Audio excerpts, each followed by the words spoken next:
If there are some things going on with that building that may make it non-warrantable or not exactly warrantable the way that it needs to meet those documentations, we have a solution for that. And what we're talking about here is that the reason why you want to do this is because, or go through the approval process, is to make sure that you are eligible for the traditional 30-year fixed mortgages that are saleable or represented by Fannie Mae and Freddie Mac.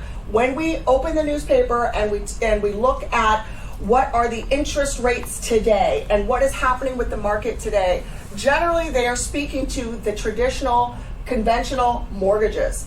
So a limited condo review solution may be your option, okay? And what that means is now you've got to put down a little bit more down payment. So when we are looking at, so here we've got the occupancy types. So if we're looking at a primary residence, you're going to need to put down at least 10% down in order to trigger what we call a limited condo review.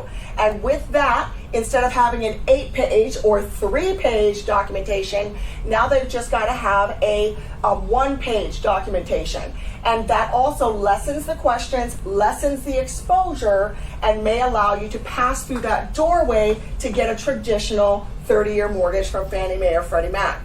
If we are dealing with a second home, aka vacation home, then you're going to be looking at least 25% down to trigger the limited review solution.